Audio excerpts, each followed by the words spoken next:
Hey my YouTube family, welcome back to my channel and you are welcome to my new blog। आज बहुत दिनों के बाद मैं फिर से एक न्यू ब्लॉग के साथ आप लोगों के साथ हाजिर हूँ। और आप सबको सबसे पहले हरे कृष्णा। एंड कैसे हैं आप सब? आई होप आप सब बहुत ही अच्छे होंगे और स्वस्थ होंगे, मस्त होंगे और अपनी पढ़ाई भी अच्छे से कर रहे होंगे। तो मेरा जो हेल्थ है वो बिल्कुल बहुत ज़्यादा अच्छी नहीं है। फ़ीवर वगैरह आ ही रहे हैं, तो जिस कारण से ना मुझे फिर से आना पड़ा यहाँ। और क्योंकि मैं ज़्यादा अपना घर का हाउस वर्क कर नहीं पा रही थी, तो इसीलिए मैं फिर से वापस मम्मी के पास ही आ गई। और अभी मेरा पढ़ाई भी बहुत ही ज़्यादा अच्छे से नहीं चल रही है। ऐसे पढ़ाई कर ही रही हूँ और कभी कभी मन में आता है कि क्या मुझे पढ़ाई छोड़ देनी चाहिए, इस तरह से भी आता है। लेकिन मेरे हालात बोलते हैं कि नहीं, ऐसा तो बिल्कुल भी नहीं हो सकता। तो इसीलिए मैं कभी भी पढ़ाई को छोड़ने का नहीं कर सोचती। भले ही मैं थोड़ा पढ़ूँ, 2 घंटे ही क्यों ना पढ़ूँ, लेकिन मैं पढ़ाई ज़रूर ही करती हूँ। अभी फिर से मेरा जो फ़ीवर है ना वो हर मतलब शाम होते होते आ ही जा रही है। तो मैं गई थी डॉक्टर के पास, तो फिर से दवा लेके आई हूँ और जैसा हो पा रहा है वैसे मैं अपना कर रही हूँ। मेडिसिन लेते रहते ही अपना बहुत थकान हो जाता है शरीर को, बहुत ज़्यादा ही। तो इसीलिए मैं अपना पढ़ाई तो नहीं बंद कर रही हूँ। भले ही मुझे सक्सेसफुल होने में थोड़ा सा वक्त लगे, लेकिन हम ज़रूर होंगे, हमको पता है। तो इसीलिए मैं अभी मेरा पढ़ाई बहुत अच्छे से नहीं हो रही है। यही कारण है कि मैं ब्लॉग आप लोगों के साथ नहीं शेयर कर रही हूँ कि अगर पढ़ ही नहीं पा रही हूँ तो क्या ही ब्लॉग आप लोगों को दिखाऊं। तो इसीलिए मैं ब्लॉग्स नहीं बना पा रही हूँ। तो आज सुबह उठी और उठने के साथ मैंने जो है ईशान को एक न्यू स्कूल में डाले हैं अभी।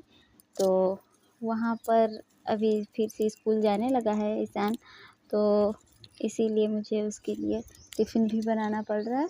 तो सुबह उठ के मैंने आज उसको रोटी और आलू भुजिया दिया। तो उठते साथ मैंने आटा गूँथा और उसको रेस्ट पे रखा। और रेस्ट पे रखने के बाद फिर जो है मैं भुजिया काटने लगी। और भुजिया काटने के बाद फिर मैंने आलू भुजिया बनाने के साथ साथ ही फिर मैं रोटी भी बनाने लगी साथ साथ, जिससे मेरा थोड़ा सा टाइम भी बच गया, नहीं तो फिर बहुत ज़्यादा लेट हो जाता है। तो ऐसे ही बहुत बिज़ी ही रहती हूँ।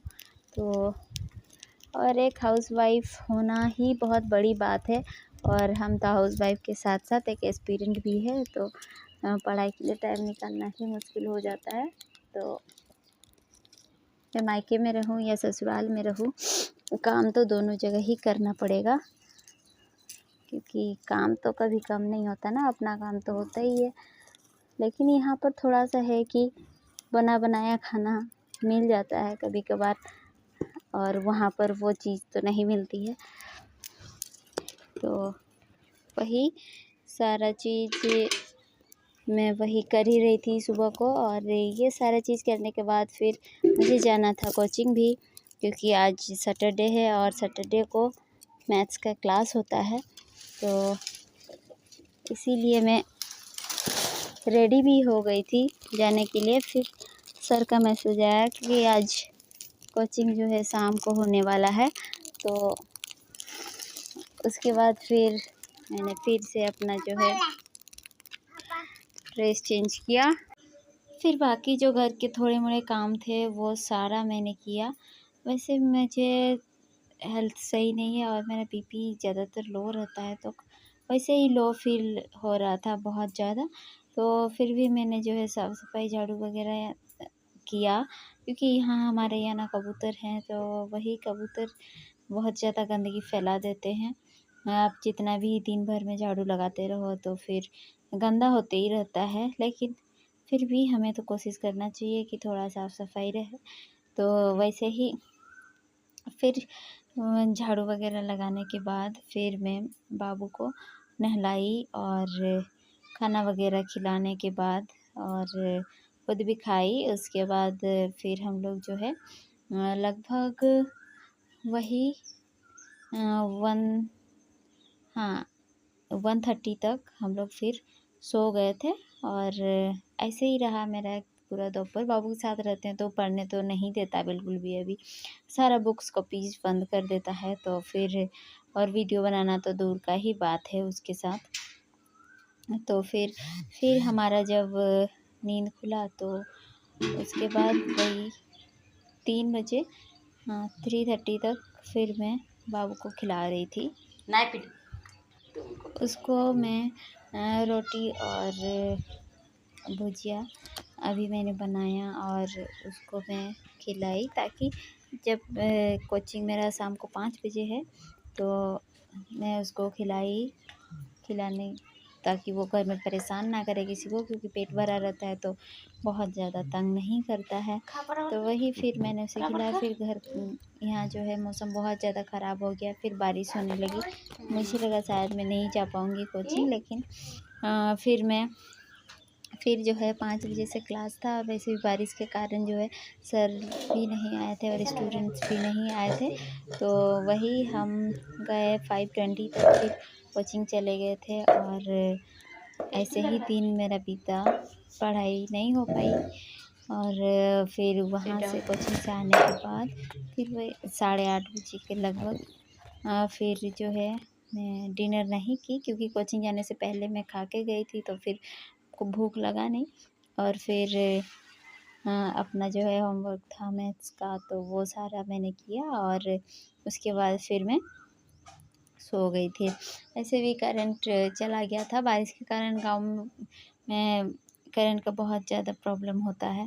तो यही बात है, ऐसे ही रहा। मैथ्स मैंने किया और दिन भर में और कुछ भी नहीं पढ़ा था कोचिंग में जो मैं मैथ्स का क्लास करी।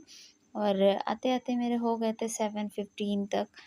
तो ऐसे ही जो भी हो मैं कोशिश करती हूँ कि मैं क्लासेस ना छूटे मेरा, क्योंकि मैथ्स में मेरा बहुत ज़्यादा ही प्रैक्टिस छूटने के कारण प्रॉब्लम हो रहा है।